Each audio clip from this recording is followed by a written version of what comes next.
ये जो आयतें अल्लाह ताला ने नाजिल की है ना, इसमें अल्लाह ताला का विजडम है, ये अल्लाह ताला की हिकमत है ये कि अल्लाह ताला कौन से अल्फाज कौन सी आयतें चुनता है, ये अल्लाह का ही राज है। बाइबल में अगर देखा जाए और दीगर जो है दीनी किताबों में अगर देखा जाए तो बहुत सारी स्टोरीज है, अनवांटेड डिटेल्स जो है वो उसमें बताए गए हैं, लेकिन कुरान में अल्लाह ताला चुनता है, ये आयत नाजिल करता है, वह अस्बहा फुआद उम्मे मूसा। अल्लाह ताला क्या चूज कर रहा है नाजिल करने के लिए? उम्म मूसा के दिल की कैफियत। इमेजिन बहनों, एक औरत के दिल के अंदर जो कैफियत होती है जब वो अपना बच्चा समंदर में डाल देती है, अल्लाह ताला इस बात को चूज करता है कि उम्म मूसा के दिल की कैफियत बयान की जाए। हंड्रेड्स ऑफ अदर डिटेल्स वो मेंशन नहीं है जो कि बाइबल में है। अब आप सोचिए अजीज बहनों, उसकी दिल की कैफियत कैसी होगी कि अंदाजा लगाइए कि 5 मिनट आप शॉपिंग के लिए जब जाती हैं, आपका बच्चा अगर 3 साल 4 साल बच्चा कहीं चला जाता है, माँ बेचैन हो जाती है, अरे अब्दुल्ला कहाँ चले गए, पूरे घर को सर पर उठा लेते हैं हम, है ना, कि पता नहीं कहाँ चली गई बच्ची, पता नहीं कहाँ चला गया बेटा। जबकि हम जानते हैं कि सेफ एनवायरनमेंट है। यहां पे अल्लाह ताला उनको हुक्म दे रहा है, दरिया में डाल दीजिए, पानी में डालना है उस बास्केट को। अब वो बास्केट जो है ऐसी भी नहीं है जो कि पानी में डूबेगी नहीं, स्विमिंग प्रूफ तो नहीं है वो।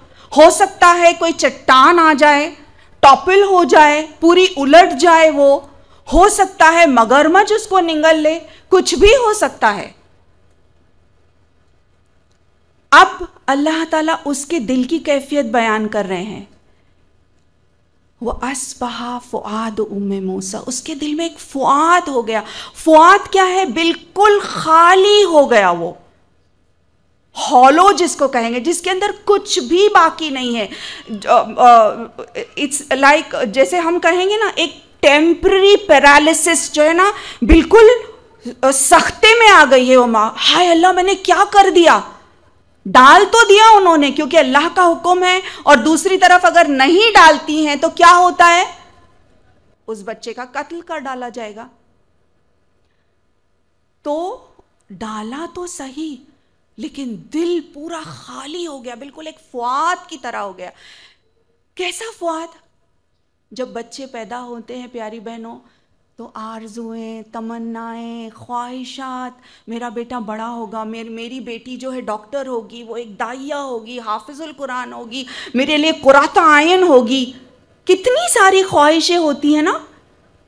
तो वो क्या हो गया? सब चीज़ खाली हो गई, बिल्कुल जैसे कि टूट बिखर बिखर टुकड़े टुकड़े हो गया दिल। फिर अल्लाह ताला आयत नंबर 10 में आगे फरमाते हैं, लौला अर्रबतना अला कल्बिहा, लौला अर्रबतना अला कल्बिहा, अगर हम उसके दिल को नहीं थाम लेते, अगर हम उसके दिल को मजबूती नहीं अता करते, अगर हम उसके दिल को इस्तिकामत नहीं अता करते, तो अल्लाह ताला ने क्या किया? रबता, जिसके मानी है बिल्कुल बांधना, मजबूती अता करना। अल्लाह ताला ने जब उसने अल्लाह पर तवक्कुल किया, जब उसने अल्लाह ताला पर भरोसा किया, तो अल्लाह ताला ने उसके एवज में उसको क्या अता किया? इस्तिकामत अता की। तो इस्तिकामत बस यूं ही नहीं मिलती है, उसके लिए पहला कदम क्या है? हमको अल्लाह ताला पर भरोसा करना है। चाहे जितनी भी मुश्किलात हो, चाहे जितनी भी ऑड सिचुएशन हो, हमको क्या करना है? अल्लाह की रस्सी को मजबूती से थामना है और उस पर तवक्कल अल्लाह करना है। उसके बाद अल्लाह ताला ये है कि अल्लाह ताला इस्तिकामत अता करेगा। अल्लाह ताला जैसे कोई चीज़ बिखर रही है, टूट रही है, बिल्कुल अभी दिल टुकड़े टुकड़े होने वाला है, तो अल्लाह ताला ने उसको बांध लिया, उसको मजबूती अता की। और उसके बाद हम देखते हैं क्या होता है, ज़बरदस्त अल्लाह रब्बुल आलमीन का प्लान है कि जैसे कि शेर के मुंह में अल्लाह ताला उनको भेज देता है। वो बहन आती है और फिर रज़ाई के लिए कोई तैयार, किसके बच्चा के जो है दूध किसी का नहीं पीता है, यहाँ तक कि उम्मे मूसा को ही बुलाया जाता है। और अब देखिए पैलेस के अंदर दुश्मन की गोद में पल रहा है, कंप्लीट सिक्योरिटी के साथ। ग्रीन कार्ड मिल गया अब उनको, माँ, बेटे और पूरे खानदान को। अब बेहतरीन तरीके से कंप्लीट सिक्योरिटी के साथ जो है उनकी तरबियत हो रही और बेस्ट ऑफ फैसिलिटीज के साथ उनकी नशोनुमा हो रही। तो मेरी अजीज बहनों, ये है नतीजा अगर अल्लाह रब्बुल आलमीन पर तवक्कुल किया जाए, अगर उसकी रस्सी को मजबूती से थाम लिया जाए। यही रबता के लफ्ज़ जो है ना कुरान में 2 और मुकाम पर भी आए हैं। अल्लाह ताला सूरह कहफ में वो उन नौजवानों का जो जिक्र करता है जो कि अल्लाह के लिए निकलते हैं, अल्लाह पर पूरा भरोसा और तवक्कुल करके। अल्लाह ताला उनके ताल्लुक़ से सूरह कहफ चैप्टर नंबर 18 वर्स नंबर 14 में फरमाते हैं कि हमने उनके दिलों को मजबूत किया, वरबतना अला कुलूबिहिम, राइट। फिर इसी तरह से अल्लाह ताला सूरह अनफाल चैप्टर नंबर 8 वर्स नंबर 11 में अल्लाह ताला फरमाते हैं कि बदर के मैदान में जबकि मोमिनीन घबरा गए थे, जबकि मोमिनीन बहुत कम थे और दुश्मनान इस्लाम बहुत ज़्यादा थे, उस वक्त जब उन लोगों ने दुआ की तो अल्लाह ताला ने क्या किया, उनके दिलों को मजबूत किया। तो यही रबता का लफ्ज़ आता है वहाँ पे भी। और अल्लाह ताला ने अपने फरिश्तों को नाजिल किया, यहाँ तक के मोमिनीन के दिल जो है बहुत मजबूत हो गए। और जब अल्लाह ताला इस तरह की इस्तिकामत अता करता है ना, तो कोई मुश्किल नहीं नज़र आती। मेरी प्यारी बहनों, उम्मे मूसा जो हैं एक नबी नहीं है, एक आम खातून थी। वो भी जब उनका गहरा ताल्लुक था अल्लाह ताला से, तो हम और आप, हमारा भी हम गहरा ताल्लुक, गहरा रब्त अल्लाह ताला से कायम कर सकते हैं। अगर हमने अल्लाह पर तवक्कुल किया और भरोसा किया तो वैसा ही हमारे लिए भी हमारी दुआएं रंग लाएंगी, जिस तरह से अल्लाह ताला ने उम्मे मूसा की मदद की।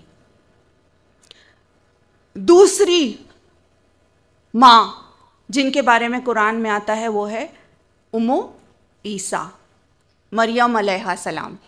अल्लाह ताला कुरान पाक में चैप्टर नंबर 19 सूरह मरियम में अल्लाह ताला जिक्र करते हैं, चैप्टर 16 वर्स नंबर 16 से लेके वर्स नंबर 36, और दूसरे मुकाम पर भी इस स्टोरी के बारे में आता है कि किस तरह से अल्लाह रब्बुल आलमीन ने एक ख़ास शरफ़ अता किया मरियम अलैहा सलाम को। न सिर्फ ये कि उनका नाम कुरान में आता है, बल्कि एक पूरी सूरह मरियम उनके नाम से मौजूद है। अल्लाह ताला को उनकी अदा इतनी पसंद आई। कौन सी ऐसी क्वालिटीज़ थी जो मरियम अलैहा सलाम में थी जिसकी वजह से अल्लाह ताला ने उनको ये शर्फ दिया। और सिर्फ यही नहीं प्यारी बहनों, इसके अलावा ये भी है कि वो ऐसी वाहिद हस्ती हैं जिनको एक नबी के लक़ब से बुलाया जाता है, ईसा इब्ने मरियम। ईसा अलैहिस्सलाम को जब कुरान में बुलाया जाता है तो इब्ने मरियम के नाम से बुलाया जाता है, और ये शरफ़ किसी और को नहीं हासिल है। अपनी वालिदा के नाम से उनको याद किया अल्लाह ताला ने कुरान पाक में। इन्नल्लाह अस्तफ़ा की व तहर की वस्तफ़ा की अला निसाइल आलमीन, के ये बहुत ही बेहतरीन सिफत वाली, आला तरीन अखलाक और आला तरीन किरदार वाली खातून जिसको कुरान ने करार दिया वो है मरियम अलैहा सलाम। और क्यों? अल्लाह ताला को उनकी हया बहुत ज़्यादा पसंद आई। अल्लाह रब्बुल आलमीन को उनकी मॉडेस्टी जो है वो बहुत ज़्यादा पसंद आई। जब जिब्राइल अलैहिस्सलाम एक नौजवान हसीन शख्स की शक्ल में उनके सामने आए तो उन्होंने क्या कहा? मैं पनाह मांगती हूँ अल्लाह ताला की, आऊज़ु बिल्लाहि मिनश शैतानिर रजीम। उसके बाद उनकी क्वालिटी ये थी कि वो एक दुआ गो औरत थी, हमेशा अल्लाह ताला से गहरा ताल्लुक, गहरा रब्त, अल्लाह ताला से दुआ करना। हर दुआ क्या है अजीज़ बहनों? अल्लाह ताला से बातचीत है, अल्लाह ताला से कॉन्वर्सेशन है कि हम मांग रहे हैं, हम गिड़गिड़ा रहे हैं, हम जो है बार बार अल्लाह ताला को याद कर रहे हैं। वो उन्होंने किया। और उसी ताल्लुक से कुरान में भी आता है कि जब ज़करिया अलैहिस्सलाम उनके महराब में आते हैं और उन देखते हैं कि ये सारे नॉन सीजनल फ्रूट्स हैं, ये सारे फल हैं जो कि आम तौर पर मौजूद नहीं हैं, मार्केट में मौजूद नहीं हैं, तो कहती है कि हुआ मिन इंदिल्लाह, ये अल्लाह ताला की तरफ से है। अगर किसी को ये शर्फ हासिल है कि वो कुरान के ताल्लुक से miss universe of the Quran कहलाया जाए तो वो है मरियम अलैहिस्सलाम। आमतौर पे नस्लें जो है देखती हैं और बड़े बड़े फ़ख्र से देखती हैं मिस यूनिवर्स और miss so and so, miss world. Miss universe of the Quran अगर कोई है प्यारी बहनों तो वो है मरियम अलैहिस्सलाम।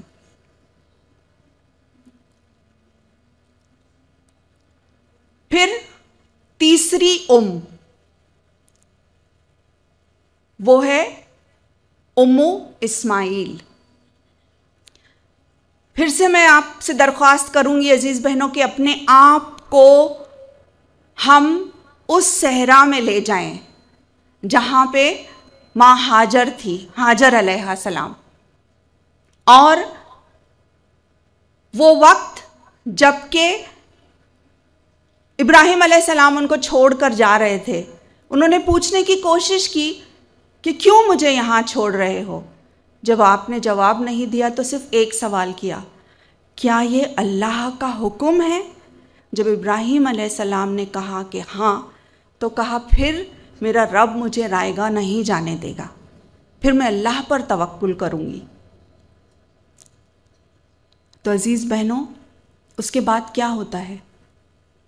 कुछ ही वक्त के बाद खाना पीना, खजूर पानी सब कुछ ख़त्म हो जाता है। उसके बाद का तर्ज अमल देखिए। हाजर अलैहिस्सलाम क्या करती हैं? वो चाहती तो मुसल्ला बिछा के या वहीं पे तस्बीहात करना शुरू कर सकती थी। वो चाहती तो अल्लाह को दुआ मांगती बैठ सकती थी। लेकिन अल्लाह से दुआ तो दिलों में और अल्लाह का जिक्र दिल में लेते हुए उन्होंने क्या किया? एक्शन। कैसा एक्शन? सही जद्दोजहद की। सफ़ा से मरवा, मरवा से सफ़ा। सही के कितने चक्कर हैं अजीज़ बहनों? 7 चक्कर। वो चाहती तो 1 या 2 चक्कर पर भी इत्तेफाक कर सकती थी ना। 1 चक्कर 2 चक्कर काफ़ी है, देख लिया मैंने, कुछ भी नहीं है, वहाँ पे भी कुछ नहीं है, यहाँ पे भी कुछ नहीं है। लेकिन फिर भी उन्होंने कितने चक्कर लगाए? कंटिन्यूसली जद्दोजहद। अजीज़ बहनों, वो जानती थी कि अल्लाह की रज़ा के लिए मेहनत ज़रूरी है, क्योंकि फल उतना ही मिलेगा जितना कि हम मेहनत करेंगे। वजाहदू फी सबीलिल्लाहि हक्क जिहादिही। तो अजीज़ बहनों, 1 2 नहीं, 3 4 5 6 7 चक्कर लगाती हैं वो। और उसके बाद अल्लाह रब्बुल आलमीन की मदद आती है। मेरी अजीज़ बहनों, कुछ काम ऐसे हैं जो उन्होंने नहीं किए और कुछ काम ऐसे हैं जो उन्होंने किए। हम पॉज करते हैं, हाँ, इस स्टोरी को हम कुछ लम्हों के लिए पॉज करते हैं और हम अपना जायज़ा लेते हैं कि अगर मैं और आप उस जगह पर होते तो हम क्या करते। क्या हम कंप्लेंट्स, शिकायतें, पता नहीं मुझे क्यों छोड़कर गए मेरे हस्बैंड, पता नहीं क्या प्रॉब्लम है, ऐसा कोई होता है, ऐसा कभी छोड़कर जाता है। और उसके बाद ये कि शायद रोना शुरू कर देते। देखिए कितनी स्मार्ट हैं हाजर अलैहा सलाम, उनका सेंस क्या कहेंगे, प्रेजेंट माइंडेड है वो कितनी, कि वो ये सोच रही हैं कि मैं जल्दी से जल्दी, ज़्यादा से ज़्यादा कोशिश करूं कि किसी तरह अपने बच्चे की जान बचा लूं। और एक तरफ वो डेंजरसली थर्स्टी बेटा है जो कि किसी भी वक्त दम तोड़ सकता है। बस वो बच्चे को लेकर, बिलबिलाते बच्चे को लेकर बैठ सकती थी, लेकिन उन्होंने बच्चे को वहां रखा और फौरी तौर पर जो जद्दोजहद कर सकती थी वो जद्दोजहद उन्होंने की। तो अजीज बहनों, हम अक्सर एक फ़ोन कॉल, 2 फ़ोन कॉल, एक मरतबा क्लास को चले गए, 2-4 मरतबा चले गए, उसके बाद नहीं समझ नहीं आ रहा, या मैं कर नहीं सक रही हूँ ये, या ये हो रहा है कि कांटेक्ट ही नहीं हो रहा, या एडमिशन नहीं मिल रहा, या रजिस्ट्रेशन नहीं हो रहा। तो अजीज़ बहनों, हम शैतान के वसवस में आ जाते हैं, जबकि हमको हमारी माँ हाजर जो है क्या सिखाती है कि हम ऐसी कौम हैं, हमारे रगों में ऐसा खून दौड़ रहा है जो कि हाजर अलैहा सलाम का है। और देखिए उसकी बरकत, देखिए उसका नतीजा कैसा होता है।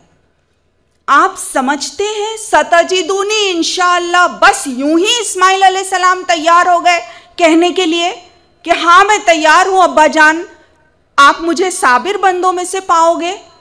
जब इब्राहीम अलैहिस्सलाम ने जिक्र किया इस्माइल अलैहिस्सलाम से कि मैंने देखा ख्वाब में कि मैं तुम्हें ज़िबा कर रहा हूं, तो क्या जवाब था इस्माइल अलैहिस्सलाम का? सतजिदूनी इंशाअल्लाह। तो प्यारी बहनों, सतजिदूनी इंशाअल्लाह के पीछे एक बड़ी तहरीक है, एक तरबियत बरपा है। बस यूं ही कोई बच्चा, आज अगर हम किसी बच्चे से कह दें, मेरे और आपके बच्चे की मिसाल ले लें मेरी अजीज बहनों आप, और हम उनसे पूछें कि अगर आप इस जगह पे होते तो आप क्या कहते। तो प्यारी बहनों, जब माँ भली बनती है तो नस्लें भी भली बनती है, और जब माँ बुरी बनती है तो नस्लें भी जो है तबाही और बर्बादी की तरफ जाती हैं। तो अल्लाह ताला हम सब को ऐसा बनाए कि हम कुछ न कुछ इस उम्मत मुस्लिमा को दे गुजरें, हम कुछ न कुछ दीन की खिदमत हम करें, चाहे दुनिया में हम कितने भी आगे हों, लेकिन अल्लाह के लिए कुछ न कुछ करने वाले बन जाएं।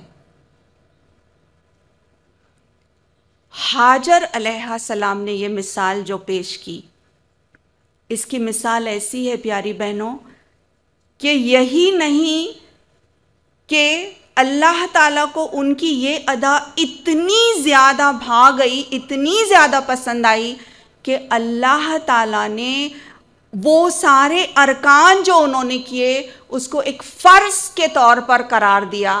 ना सिर्फ ये कि औरतें उनको एम्यूलेट करें, न सिर्फ ये कि औरतें उसी तरह से करें जिस तरह से उन्होंने किया, बल्कि ये कि मर्द भी जब तक वैसा नहीं करते हज जो है मुकम्मिल नहीं होता। तो देखिए कितना बड़ा एजाज़ अल्लाह ताला ने उनको दिया, कितना बड़ा ऑनर, कितना बड़ा शर्फ उनको हासिल है। लेकिन अफसोस दर अफसोस वेस्टर्न मीडिया और कुफार मीडिया जो है ये कहती है कि इस्लाम ने जो है औरत को कोई मुकाम नहीं दिया, औरत को जो है बंद करके रख दिया जाता और उसके पास कोई राइट्स नहीं हैं। नाउज़ुबिल्लाह, कौन सा ऐसा इज़्म है, कौन सा ऐसा मजहब है जो कि औरत को इतना बड़ा मुकाम दे? ये मिसाल जो है, तारीख इस बात की गवाह है कि हाजर अलैहिस्सलाम की वजह से अल्लाह ताला ने इसको फ़र्ज करार दिया। ना सिर्फ ये, बल्कि हम अपनी ज़िंदगियों को अगर टटोलें तो हम देखते हैं कि एक दिन भी ऐसा नहीं गुजरता जब हम उनके लिए दुआ नहीं करते, है ना। नमाजों में हम दरूद शरीफ भेजते हैं मोहम्मदुर रसूलुल्लाह सल्लल्लाहु अलैहि वसल्लम को और इब्राहीम अलैहिस्सलाम और उनकी आल को। एक लम्हा भी नहीं गुजरता, क्योंकि राउंड द क्लॉक लोग नमाज पढ़ रहे हैं और जाहिर है उनकी याद दहानी हो रही है। तो ये कितना बड़ा शर्फ मेरी प्यारी बहनों अल्लाह ताला ने उनको दिया। एक माँ की कुर्बानी, एक औरत।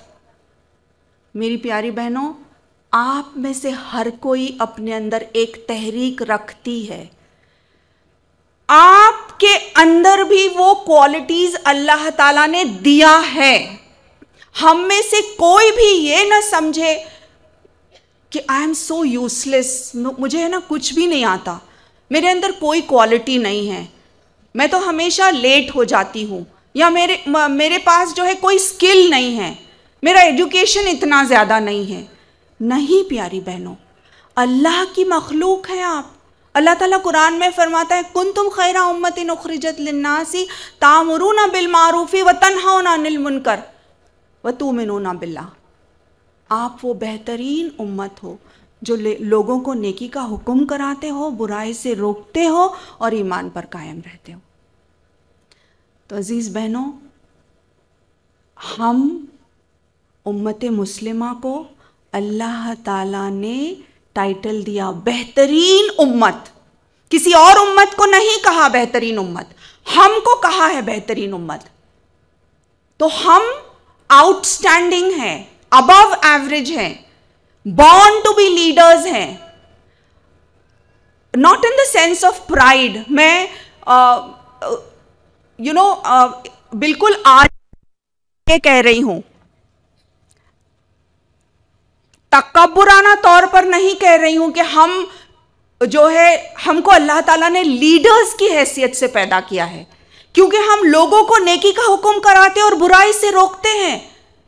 हमारे अंदर ये फितरत है प्यारी बहनों, और हमको ये करना ही करना है। हर माँ अपने बच्चों के साथ जो है वो कव्वाम है, मर्द उस पर कव्वाम है, ये बात और है, लेकिन माँ जो है वो घर की कव्वाम है।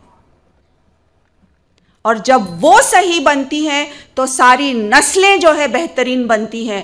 फिर ऐसे घरानों से मेरी प्यारी बहनों सलाहुद्दीन अल-अय्यूबी जैसे अजीम हस्तियां पैदा होती हैं, इमाम मलिक रहिमहुल्लाह, इमाम शाफी, इमाम अबू हनीफा जैसे अजीम शख्सियतें जो है जन्म लेती हैं। तो अजीज बहनों, अल्लाह ताला ने हमको बेहतरीन उम्मत का लक़ब जो दिया है, इसको हमको जहन में बिठाना है। और हम जब यहाँ से जाएं तो हम ये जहन नशीन करके जाएं कि मुझे अपना रोल अदा करना है। हम में से हर कोई ना कोई स्किल रखती है, कोई ना कोई टैलेंट रखती है। काम क्या है हमारा कि हम अपने आप को टटोलें, अल्लाह से दुआ करें, अल्लाह ताला मुझे बता कि मैं क्या करूं तेरे दीन के लिए। अल्लाह ताला मुझे इस बात का इल्म और शऊर दे, मुझे इस्तेमाल कर ले अपने लिए। अल्लाह ताला मेरे टैलेंट को, मेरी बहनों जो डॉक्टर्स, इंजीनियर्स, आर्किटेक्ट्स और जितनी भी बहनें यहाँ पे बैठी हैं, थोड़ा वक्त अल्लाह के लिए ज़रूर निकालें। हम महीने में एक दिन फी सबीलिल्लाह मैं इलाज करूँगी, डॉक्टर्स कहें, मैथमेटिशियंस ये कहें महीने में एक दिन मैं फी सबीलिल्लाह पढ़ाऊंगी ताकि उम्मत के बच्चों का फ़ायदा हो। उम्मत का फ़ायदा मेरा फ़ायदा है, और ये मेरे लिए अल्लाह ताला सदक़े जारिया भी लिखेगा इंशाअल्लाह। फिर तो प्यारी बहनों, हम ये बात लेकर उठे यहाँ से कि हम वो बेहतरीन उम्मत हैं जो लोगों को नेकी का हुक्म कराते हैं, बुराई से रोकते हैं और ईमान पर कायम रहते हैं। तो हम टटोलें अपने आप को कि मेरे अंदर क्या स्किल है, क्या क्वालिटी है, क्या एक्सेप्शनल है, कैसे मैं अल्लाह के राह में इसको इस्तेमाल कर सकती हूँ।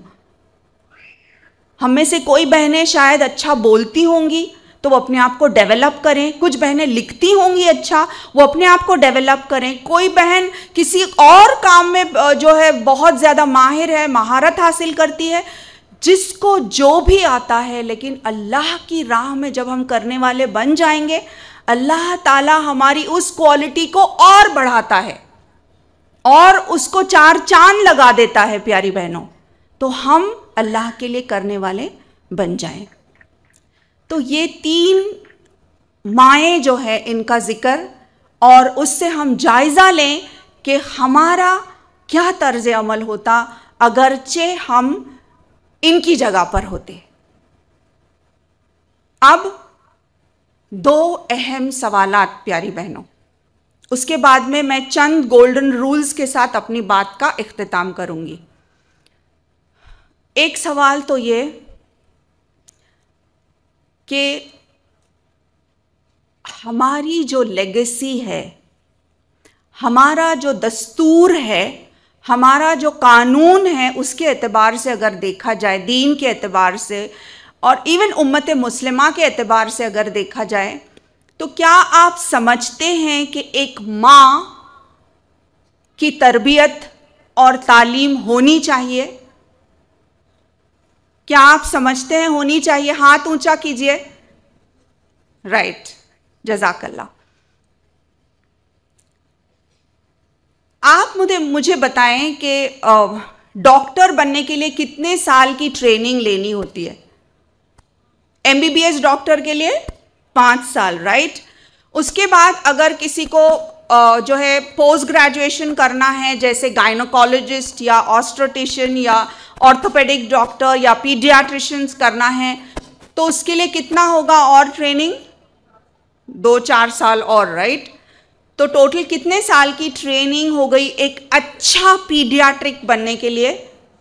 5 और 4 8-9 साल की ट्रेनिंग के बाद जो है एक अच्छी गायनोकोलॉजिस्ट या एक अच्छा डॉक्टर बनता है, या एक अच्छा इंजीनियर या आर्किटेक्ट या जो भी प्रोफेशन, एक मैथमेटिशियन या जो भी होता है। अगरचे एक गायनोकोलॉजिस्ट एक गलती करती है या एक पीडियाट्रिशियन अगर एक गलती करता है, तो क्या होता है अजीज बहनों? मेडिसिन में अगर डॉक्टर्स कोई गलती करते हैं तो क्या होता है? बच्चे के लिए खतरा हो सकता है ना, very dangerous it can be. और इसीलिए क्या करते हैं, बहुत सारे टेस्ट और एग्जामिनेशंस होते हैं कि डॉक्टर जब तक बनते हैं उनकी पूरी ट्रेनिंग हो जाए ताकि वो गलतियां ना करें और वो इंसान की जान से खिलवाड़ ना करें, राइट। लेकिन एक मां बनने से पहले कितने साल की ट्रेनिंग उसको दी जाती है? ट्रेनिंग दी जाती है। क्या ये जरूरी नहीं कि एक मां बनने से पहले उसकी ट्रेनिंग की जाए? वरना ये कि अगर वो बच्चे की परवरिश में गलती करती है तो फिर क्या होता है प्यारी बहनों? नस्लों की तबाही व बर्बादी। एक बच्चे की अगर सही नशोनुमा नहीं होती है तो सोचिए वो बड़ा बन के क्या बन सकता है। वो सोसाइटी के लिए एक बहुत बड़ा फितना भी बन सकता है, वो माशरे को तबाह व बर्बाद भी, और वो आम तौर पर पूरी अखलाकी जो है बर्बादी भी आ सकती है उसकी वजह से। ये सब क्यों हुआ? क्योंकि उस मां की तरबियत नहीं हुई। और तरबियत का सबसे पहला मरहला मेरी प्यारी बहनों ये है कि stringent study of the Quran किया जाए। स्ट्रिंजेंट स्टडी को क्या कहेंगे? बहुत सीरियस स्टडी कुरान की। ये नहीं कि सिर्फ पढ़ा जा रहा है और हलक से नीचे भी नहीं उतर रहा है। किरात तो माशाल्लाह बहुत अच्छी है लेकिन समझ कुछ नहीं आ रहा है। बेशक इसको बगैर समझे पढ़ने का भी अजर हमको मिलेगा, अल्लाह ताला उसकी भी बरकतें हमको देगा, लेकिन जब तक हम समझेंगे नहीं, और अल्लाह का फजल है आप लोग फैजियाब हो सकते हैं, इतने सारे कुरान कोर्सेज हैं अल्हम्दुलिल्लाह, इतनी सारी मजालिसें हैं, आप इससे इस्तेफायदा हासिल कर सकते हैं।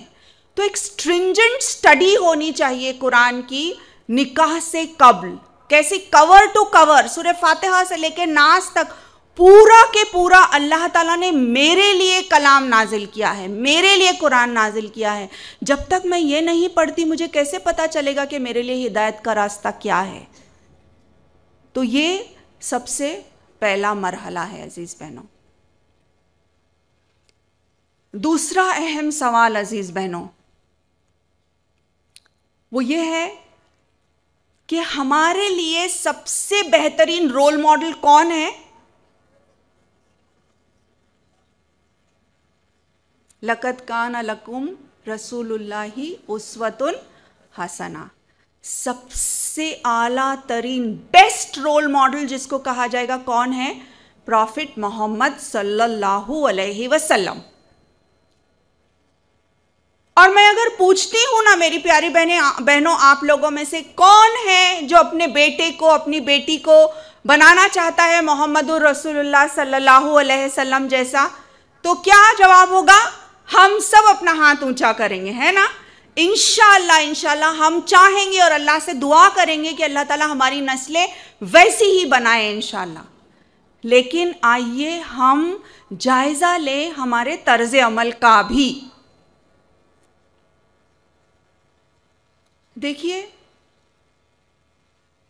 जब हम कुफ्फार का देखा देखी करते हैं तो रिजल्ट क्या होगा, काफिरों जैसा ही होगा ना। जब हम मगरिब की देखा देखी करते हैं तो रिजल्ट क्या होगा, बिल्कुल मगरिब के जैसी, उनकी औलादें जैसी है वैसी ही हमारी औलादें होंगी। कुफ्र को अगर हमने रोल मॉडल बनाया तो वैसी औलादें होंगी जैसे काफिरों की औलादें हैं। अगर हम चाहते हैं कि हमारी नस्लें जो है प्रॉफिट मोहम्मद सल्लल्लाहु अलैहि वसल्लम जैसी हों, तो हमको क्या करना होगा, हमको उनका ही तर्ज अमल अपनाना होगा। We'll have to break the pattern को ब्रेक करना पड़ेगा। अगर आज तक ऐसा हो रहा है कि हम जो है कुफ्फार की देखा देखी कर रहे हैं या मगरिब की देखा देखी कर रहे हैं, तो हमको कट करना होगा, हमको ब्रेक करना होगा पैटर्न को, और उस पैटर्न को अपनाना पड़ेगा जिस पैटर्न को मोहम्मदुर रसूलुल्लाह सल्लल्लाहु अलैहि वसल्लम ने अपनाया था। तभी जाकर ऐसी नस्लें वजूद में आएंगी जो कि लीडर्स होंगी, जो कि बेस्ट ऑफ क्रिएशन होगी, जो कि बेहतरीन जो है इंसानियत को वजूद में लाएंगी। तो ये करने के लिए ज़रूरी है कि हमारा रहना सहना, उठना बैठना, खाना पीना, गर्ज ये कि हमारी हर शय वैसी हो जैसे कि मोहम्मदुर रसूलुल्लाह सल्लल्लाहु अलैहि वसल्लम का था। देखिए, एल्बर्ट आइंस्टाइन का ये कोट है, वो कहते हैं, and I quote him, the fallacy is insanity is that you do the same thing over and over again and you expect different results। वो ये कह रहे हैं कि स्टुपिडिटी ये है, यानी कि ये हिमाकत है, बेवकूफ़ी है ये कि आपका तर्ज अमल कुछ और हो और आप एक्सपेक्ट करते हैं कि उसका रिजल्ट कुछ और निकले। यानी बीज तो बोए आम के, बीज तो बोए मिर्च के, लेकिन सोच रहे हैं कि आम की गुठलियां आएंगी, आम का दरख्त खड़े होगा। ये मुमकिन है? ये मुमकिन तो नहीं है। तो अजीज बहनों, चाहे वो मगरिबी तहजीब हो या वो कुफ्र की तहजीब हो, तहजीब हमारी सबसे ज़्यादा आला और बेहतरीन है, जिसको कि कुरान में बिल्कुल अल्लाह ताला ने वाज़े किया। कौन सा ऐसा इज़्म है, कौन सी ऐसी तहजीब है जो सिखाती है कि वालिदैन के रूम में जाने से पहले बच्चे दस्तक दें और इजाज़त लें। इतनी प्योर, पाक और साफ तहजीब है जो इस्लाम ने हमको दी है, लेकिन हम दूसरी तहजीबों के दीवाने हुए चले जा रहे हैं। तो अल्लामा इकबाल ने बिल्कुल ठीक कहा कि नज़र को खीरा करती है चमक तहजीब हाजिर की, ये सन्नाई मगर झूठ है, नगों की रेज़ाकारी है। सिर्फ ये नगों की रेज़ा, सिर्फ चौंका देने वाली चीज़ है ये कि दयार मगरिब के रहने वालों, खुदा की बस्ती दुकान नहीं है, खरा जिसे तुम समझ रहे हो वो अब ज़िरे का मियार होगा। तुम्हारी तहजीब खुद अपने खंजर से आप ही खुदकुशी करेगी। तुम्हारी तहजीब खुद अपने खंजर से आप ही खुदकुशी करेगी। जो शाख नाजुक पे आशियाना बनेगा ना पायदार होगा। तो इनका आशियाना जो है इतना नाजुक है कि वो खुद टॉपल हो चुका है। आज वेस्ट में वो लोग भीख मांग रहे हैं कि फैमिली सिस्टम होना चाहिए, बुनियादें मजबूत होनी चाहिए। लेकिन अफसोस दर अफसोस किस तरफ ये 21st सेंचुरी में हम कहाँ जा रहे हैं, जबकि एक बच्चे को ये बिल्कुल फ्रीडम दिया जा रहा है कि आज वो चाहे तो बिल्ली बन सकता है, कल वो चाहे तो एक घोड़ा बन सकता है, और कोई फर्क भी बाकी नहीं रहा है। आउज़ु बिल्ला। तो मेरी प्यारी बहनों, ये एथिज़म, LGBTQ और पोर्नोग्राफी, ऑब्सिनिटी, ये सारे ये जो है खुराफात जिन्होंने घेरा है आज के दौर के नौजवानों को, इससे बचने के लिए हम अल्लाह की रस्सी को मजबूती से थाम लें। क्योंकि अगर हमने ये नहीं किया तो मेरी प्यारी बहनों, ऐसा ना हो कि फिर हमको खून के आंसू रोना पड़े आने वाली नस्लों के लिए। आज भी वक्त है हम अपने आप को गफलत से बेदार करें, और कुरान हमको गफलत से बेदार करने के लिए ही है। मेरी प्यारी बहनों, हम अपने आप को झंझोड़ कर गफलत से बेदार करें और हम बिल्कुल आगाह हो जाए, और हम अपनी नस्लों को, अपने ख़ानदानों को, अपने फैमिलीज़ को, अपने जनरेशन्स को बचाने की पूरी जद्दोजहद करें। आखिर में मेरी प्यारी बहनों, चंद गोल्डन रूल्स ABC की शक्ल में मैं दे रही हूँ ताकि वो याद दहानी हो जाए। जो हमने 3 को देखा, माओं को देखा, उसी की रोशनी में कौन सी ऐसी क्वालिटीज़ हैं जिनको हम अपनाएं। सबसे पहला तो हमने देखा गहरा ताल्लुक, A फॉर अल्लाह सेंटर्ड, कि हम हर मामले में ये सोचें कि अल्लाह मुझसे क्या चाहता है, वो मुझसे कैसे राज़ी होगा। हर कदम पर हमारा सवाल अपने आप से ये हो कि क्या मेरे इस तर्ज अमल से अल्लाह राज़ी है। अगर वो राज़ी है तो मैं ये काम करने के लिए तैयार हूँ, वरना चाहे दुनिया का कितना भी बड़ा नुकसान हो जाए, मैं इससे पीछे हट जाऊंगी। B तो पहला क्या है, A इज अल्लाह सेंटर्ड, यानी ताल्लुक बिल्लाह स्ट्रॉन्ग हो और मोहम्मदुर रसूलुल्लाह सल्लल्लाहु अलैहि वसल्लम के उस्वा को हम अपनाएं। B बेगर मेंटालिटी ना हो। अजीज बहनों, बेगर मेंटालिटी क्या होती है? हम में से हर किसी की इतनी सारी ख्वाहिशें, इतनी सारी तमन्नाएं कि मुझे रुपया, पैसा, गिफ्ट्स, हर चीज़ मिले, और इससे बढ़ चढ़कर और एक फितना जो है वो ये है कि मेरी तारीफ़ें हों। तो हमारा एटीट्यूड कैसा हो गया है? एटीट्यूड को क्या कहेंगे? हमारा तर्ज अमल कैसा हो गया है?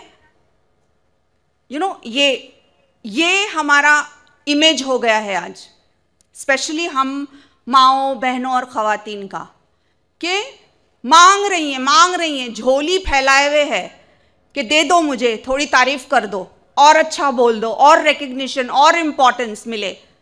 मेरी तो कोई सुनता ही नहीं है, मुझे तो कोई पूछता ही नहीं है। मैंने इतने सारे काम, ये रेसिपी मैंने तो बताई थी, ये रेसिपी, हाँ मैंने इसकी तरबियत की, इसीलिए तो ऐसा हुआ। तो ये मेरी प्यारी बहनों बहुत बड़ा फितना है। और फिर ये नस्ल दर नस्ल चलता जाता है। तो बेगर मेंटालिटी से बाहर निकलकर हमको एम्पावर्ड मेंटालिटी हासिल करना है। कैसी एम्पावर्ड मेंटालिटी होगी? कि हम देने वाले बन जाएं, हम जो है दूसरों को देने वाले बन जाएं।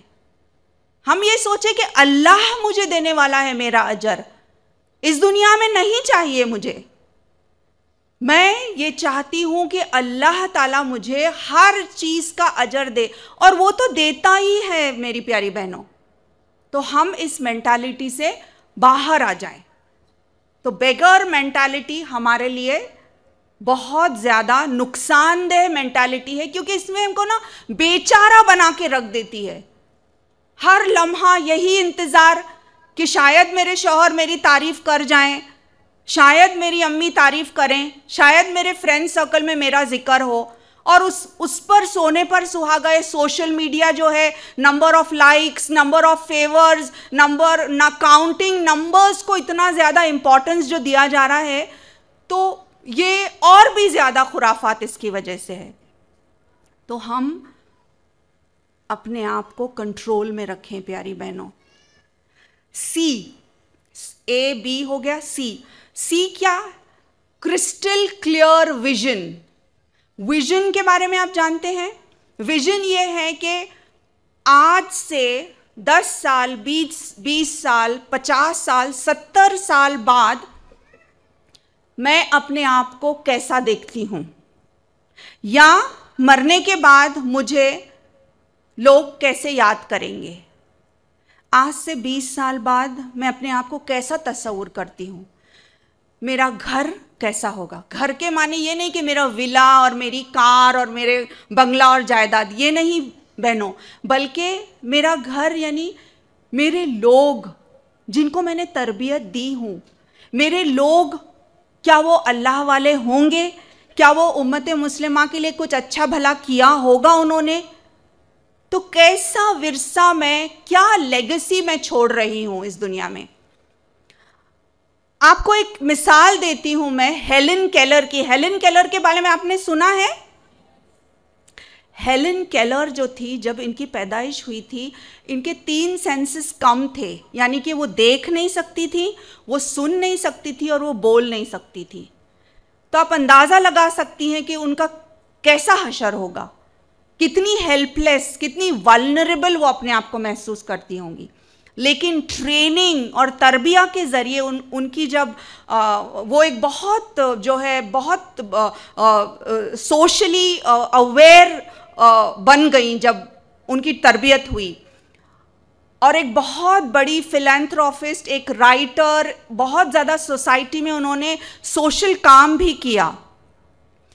इंटरव्यू में जब उनसे पूछा गया क्या इससे बदतर कोई ऐसी चीज़ है, यानी अंधे होने से, is there anything worse than being blind, नाबीना होने से बदतर कोई और चीज़ है क्या, उनसे पूछा इंटरव्यूअर ने। तो कहती हैं, having eyesight with no vision is worse than being blind. मानी ये कि आपके पास आई साइट तो है, आप देख सकते हैं, लेकिन आपके पास अगर विजन नहीं है तो आप उस अंधे इंसान से बदतर हैं। फिर कि आंखें तो हैं लेकिन आपके पास विजन नहीं है। तो विजन ये है कि आज से 5 साल, 10 साल, 20 साल, 70 साल बाद के हालात को देखना। आज जो मैं बीज बो रही हूं, आज जो मैं अच्छी तरबियत दे रही हूं अपने बच्चे को, इसका फल मुझे 70 साल बाद मिलेगा। टीचर्स आज जो पढ़ाती हैं क्लास में, 20 साल बाद वो प्रोडक्ट तैयार होता है प्यारी बहनों। तो ये है vision. So C is for crystal clear vision, कि आपका विजन क्या है, आप क्या करना चाहती हैं अपनी जिंदगी के साथ। आपने सोचा कि अल्लाह ताला ने मुझे यहां पे एक मकसद के तहत भेजा। फिर D stands for deep rooted faith, यानी कि बहुत गहरा ईमान। और हम ये कैसे हासिल करेंगे गहराई ईमान की?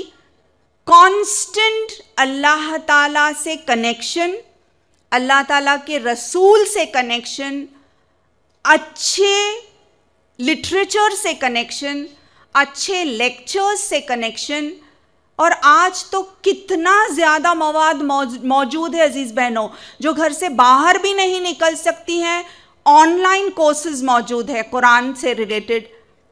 और तो अपने आप को, जो पॉइंट है मेरा वो यही है कि अपने आप को एनरिच करना, एम्पावर करना और अपने आप को एनर्जाइज करना अच्छे मवाद को हासिल करते हुए।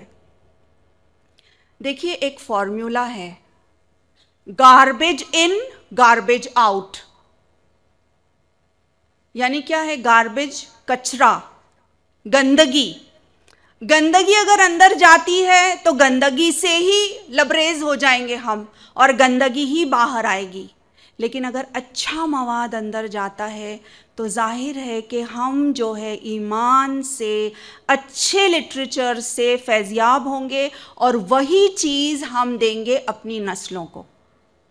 लेकिन अगर हर वक्त गाना बजाना, गंदगी जो है, वही शैतान, वो जो है ना इडियट बॉक्स जो है घर में, अगर वही ऑन है ऑल द टाइम और मूवीज़ पे मूवीज़ देखे जा रहे हैं और गंदगी अगर जहन में जा रही है, तो फिर हम अंदाज़ा लगा सकते हैं कि यहाँ पे क्या हो रहा है और क्या चीज़ बाहर निकलने वाली है। सो साइंसदान ये कहते हैं कि गार्बेज अगर अंदर जाएगा तो गार्बेज ही बाहर निकलेगा। लेकिन अगर ईमान अफरोज़ अच्छी चीज़ें अंदर जाएंगी, that is why you need to be connected to people of the Quran, people of दीन। इसीलिए ये ज़रूरी है कि हम अपने साथी, अपने दोस्त ऐसे हों जो अहले इल्म हो, जो अहले कुरान हो, जो अहले दीन हो, ताकि हमारा भी शुमार जो है इन लोगों के साथ हो जाए। देखिए अजीज़ बहनों, आप जब एक अच्छी महफिल से घर जाती हैं तो आपके जहन की कैफियत कैसी होती है? कैसा सोचती हैं आप? कुछ अच्छे जज्बे लेकर उठती हैं ना? और फ़र्ज़ कीजिए आप एक ऐसी बड़े पार्टी में जाती हैं, या एक अच्छे खासे एक्स्ट्रावेगेंट निकाह में, निकाह भी नहीं बोला जाएगा उसको, तो शादियों में जाती हैं, जहाँ बहुत सारा खाना, एक्स्ट्रावेगेंट, शैतानों के भाई वहाँ पे शामिल हैं ना सब, क्योंकि फजूल खर्च कौन है, कुरान कहता है। तो अगर आप ऐसी पार्टी में जाती हैं, या एक किटी पार्टी जिसमें आप सिर्फ हंसी मजाक, बस यूं ही मिल रहे हैं फ्रेंड्स, और उसमें जाती हैं, तो घर पर जब जाती हैं तो कैसे जज्बों से जाती हैं? आज उसने ऐसा लिबास पहना था, नेक्स्ट टाइम एटलीस्ट मुझे इससे अच्छा लिबास पहनना होगा ना। उसके पास ये ब्रांडेड पर्स था, तो नेक्स्ट टाइम जब मैं किटी पार्टी में जाऊंगी तो एटलीस्ट इससे थोड़ा और एक दर्जा बेहतर ब्रांड का पर्स मेरे पास होना तो चाहिए। उसके पास अगर 72 इंच का टीवी है तो मेरे पास एटलीस्ट 90 इंच का तो होना चाहिए। अब हम खुद चूज़ करें कि कौन से जज्बे हमारे लिए खैर ख्वाही के जज्बे हैं। लेकिन जब हम कुरान क्लासेस से जाते हैं, जब हम ऐसी महफिलों से जाते हैं, जब हमारा ताल्लुक़ नेक और सौले और परहेज़गार लोगों से होता है, तो हम कैसे जज्बों से घर जाते हैं? शुक्रगुजारी का जज्बा, सब्र का जज्बा कि मुझे कुछ कर गुज़रना है मेरी ज़िंदगी में। हम अपने घर वालों से, अपने शौहरों से फिर हम और अच्छा बर्ताव करेंगे, क्योंकि हमने जज्बे जो लेकर उठे वो अच्छे जज्बे लेकर उठे हैं। और सबसे बढ़कर ये कि अल्लाह की मदद भी आएगी ऐसे जज्बों में। तो ई is empower yourself with Quranic literature. अच्छे लेक्चर्स सुने हम, ताकि हमारे अंदर हम जो है ना ईमान से लबरेज हो जाएं। क्योंकि you can not pour from an empty jug. आप समझ रही हैं कि आपको अपने घर में रहकर सबको रोशन ख्याल करना है, तो रोशन ख्याल कैसा करेंगी जबकि यहां अंधेरा ही अंधेरा है? रोशन ख्याल उस वक्त आप अपने बच्चों को, अपने घर वालों को कर सकती हैं जबकि खुद यहाँ रोशन ख्याल होंगी। देखिए, अल्लाह ताला ने हमको एक एम्बेसडर बनाकर भेजा है। हम जहां कहीं भी जाएं, उठे बैठे, उस घर को, उस मुकाम को, उस जगह को, उस महफिल को हमको रोशन करना है। वी आर द एम्बेसडर्स, हम खलीफा हैं। अल्लाह ताला ने हमको उसका अब्द बनाया है। हर लम्हा, मेरी प्यारी बहनों, यही नहीं है कि स्टेज पे खड़े होके जो है हम दावती काम कर सकते हैं, बल्कि हर एतबार से, इवन हमारा हिजाब, हमारा उठना बैठना, हर चीज जो है दावत है, अगरचे वो उस तरीके से की जाए जैसे कि आप सल्लल्लाहु अलैहि वसल्लम ने बताया। तो E is empower, enrich with the literature and matter, जो कि हमको अल्लाह से करीब ले आए। एफ ये है कि फर्मली होल्ड करना है, बिल्कुल मजबूती के साथ अपने रिमोट को होल्ड करना है। ये रिमोट क्या है? अपनी जात का रिमोट। कैसा रिमोट? अक्सर माएँ कहती हैं, पागल बना के रख दिया मेरे बच्चों ने मुझे। सुना है ये जुमला? पागल बना के रख दिया मुझे। आप सोचिए कितना बड़ा जुमला है अजीज बहनों। बड़े शैतानी बच्चे हैं ये, नाउजुबिल्ला। कभी भी ऐसा नहीं कहना चाहिए। पता नहीं कौन सी वक्त जो है दुआ की घड़ी हो और वो कबूल हो जाए, अल्लाह ना करे कभी। तो हमारा रिमोट जो है हमारे कंट्रोल में रहे। ऐसा कहने से क्या होगा बच्चों के ताल्लुक से कि पागल बना के रख दिया, दे ड्राइव मी क्रेजी। मतलब आपने उन बच्चों को इतना इख्तियार दिया कि वो आपको पागल बनाए। यानी सोचिए कि वो आगे चल के क्या करेंगे फिर। तो ये गलत है। हम उनको बताएं, हम उनको इस तरह के कलमात ना कहें। और ये हमारी भी साइकोलॉजी के साथ एक खिलवाड़ हो जाता है। क्या सचमुच वो बच्चा ये कर सकता है? नहीं, कंट्रोल में मैं हूं, मुझे कंट्रोल करना है उसको। तो हमारा रिमोट जो है वो हमारे अपने हाथ में हो और कंट्रोल में हो। एक फोन आ गया और किसी ने बहुत तारीफ कर दी तो हम इतने ज्यादा फूले नहीं समाते। दूसरा फोन कॉल आ गया और हमारे शौहर ने या किसी और ने कुछ कह दिया कि तुम ऐसी हो, तुमने वैसा किया, तुम्हारी ये गलती, तो 3 दिन हम टॉर्मेटाइज हो जाते हैं। 3 दिन हम खाना नहीं खा रहे, कुछ नहीं, और रो रहे हैं। होना चाहिए ऐसा? स्ट्रॉन्ग मोमिना तो वो है जो कहना है कहे। मुझे पता है कि मैं अल्लाह की राह में, मैं अल्लाह की इताअत कर रही हूं।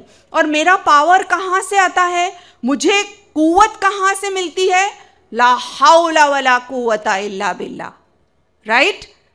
मुझे कुव्वत कहां से हासिल करनी है?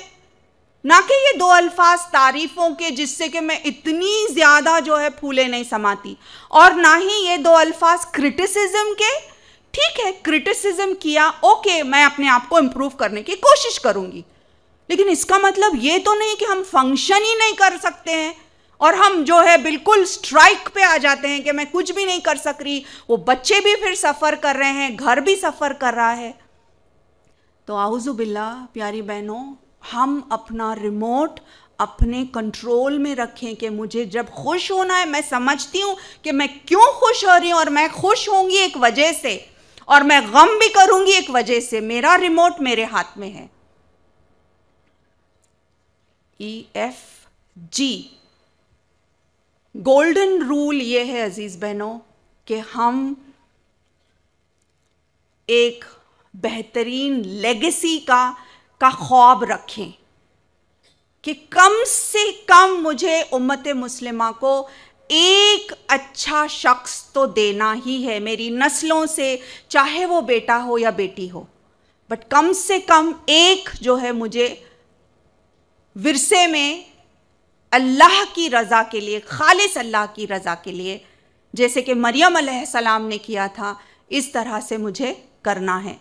कम से कम ख्वाब तो रखें, कम से कम दुआएं तो किए, अल्लाह की मदद आएगी इंशाअल्लाह। और वो दिन दूर नहीं जबकि इस सरजमीन से, जैसे कि डॉक्टर निखत ने अभी बताया कि यहाँ से बहुत से उलमा हो गुजरे हैं, तो यहाँ का तो दस्तूर है। तो इंशाअल्लाह अगर हमारी ख्वाहिशें हैं, अगर हम दुआएं करते हैं, तो अल्लाह ताला वो दिन ज़रूर दिखाएगा जबकि इस सरजमीन से बहुत सारे ऐसे ट्रेजर्स और ऐसे उलमा और ऐसे साइंसदान और ऐसे मैथमेटिशियन और बेस्ट ऑफ द लीडर्स यहां से उठेंगे इंशाल्लाह। जरा पुरदार इंशाल्लाह होना चाहिए, इंशाल्लाह। EFGHI, लास्ट जो है I जो है, ये सबसे ज्यादा खतरनाक शय है हमारे अंदर। फिरौन को जानते हैं हम, राइट? एक है दूसरा मिनी फिरौन। मिनी फिरौन यानी क्या? ये छोटा सा फिरौन। कहां है वो?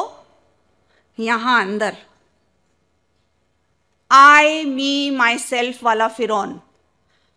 मैंने किया, मैं। दिन में से सुबह से लेकर रात तक बहनों हम जायजा लें कितनी मर्तबा हम अपने आप का जिक्र करते हैं, ये मेरा है, वो मेरा है, ऐसा हुआ वैसा हुआ, ये मैंने किया, वो मैंने किया। तो ये मैं जो है ना, इसको, ये एक दरिंदा है हमारे अंदर। इसको कहेंगे कि एक बीस्ट एक दरिंदा, एक ऐसा शैतान, एक मिनी फिरौन जिसको हमको अच्छी तरह से कुव्वत से बांध के रखना है। इसको जब हम बांधेंगे तो हमारी तरक्की मुमकिन है, क्योंकि हर चीज में ये शैतान जो है ना सामने ले आता है अपने आप को, और इसकी वजह से घर जो है तबाह हो रहे हैं और रिश्ते टूट रहे हैं। Divorce is on the increase, और कितने ज्यादा खुराफात इसकी वजह से हो रहे हैं। तो इस आई मी माई सेल्फ को, इस बीस्ट को हम बांध के रखें, और इससे ज्यादा अगर बेहतर है हम उसको है ना, उसको ज़िबा कर डालें हम, क्योंकि ये अगर होगा तो इंशाल्लाह हम जो है फिर वैसी बनेंगी जैसे कि अल्लाह ताला कुरान में फरमाता है, और ये और सहाबियात जैसे अखलाक और किरदार हमारा होगा। अगरचे हमने खालिस अल्लाह के लिए करना शुरू कर दिया, ना कि मेरे लिए, ना कि मैंने किया, बल्कि खालिस अल्लाह के लिए हमारा हर काम हो अजीज बहनों, तो फिर ये होगा कि अब रात कटी जुल्म की आएगा सवेरा, फैलेगी जिया नूर की भागेगा अंधेरा, हर सिमत हो जाएगा उजालों का बसेरा, सुर्खी जो उफक पर है वो हो जाएगी काफूर, अब आएगा इस मुल्क में इस्लाम का दस्तूर, हम लाएंगे इस मुल्क में इस्लाम का दस्तूर, हम लाएंगे इस मुल्क में इस्लाम का दस्तूर, मेरा कुरान है मेरा मंशूर। तो मेरी प्यारी बहनों, हम जानते हैं कि इस्लाम शरीयती कानून है यहाँ पे, लेकिन हम चाहते हैं कि जिस मकसद के लिए ये मुल्क बना, अल्लाह रब्बुल आलमीन हमको इस्तेमाल करे कि दोबारा अल्लाह ताला इस मुल्क में बिल्कुल आला तरीन तरीके से जो है दीन इस्लाम कायम हो जाए, और न सिर्फ ये कि कायम हो बल्कि पाकिस्तान एक रोशन चिराग हो जाए तमाम ममालिक में, whether it is the east और द वेस्ट, बल्कि सबसे ज़्यादा पावरफुल नेशन बन जाए इंशाअल्लाह। वक़ूलु क़ौली हाज़ा इन्नहु वस्तग़फ़िरुल्लाह ली व लकुम इन्नहु गफ़ूरुर रहीम। जज़ाकुमुल्लाह। अस्सलाम वालेकुम। एक मिनट से जवाब देने दें जी। अल्लाह सुब्हानहू तआला इंशाअल्लाह इस सरजमीन पर डॉक्टर जाकिर नाइक साहब को लेके आएंगे इंशाअल्लाह।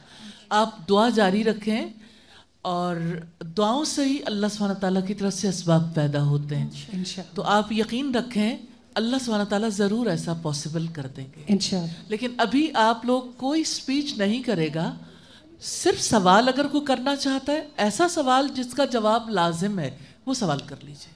अस्सलाम वालेकुम, मेरा नाम अदीबा है। मैं पूछना चाहती हूँ कि अपने बच्चों को 5 टाइम नमाजी बनाने के लिए हम क्या कोशिश कर सकती हैं कि हमारे बच्चे 5 टाइम नमाजी बन जाएं।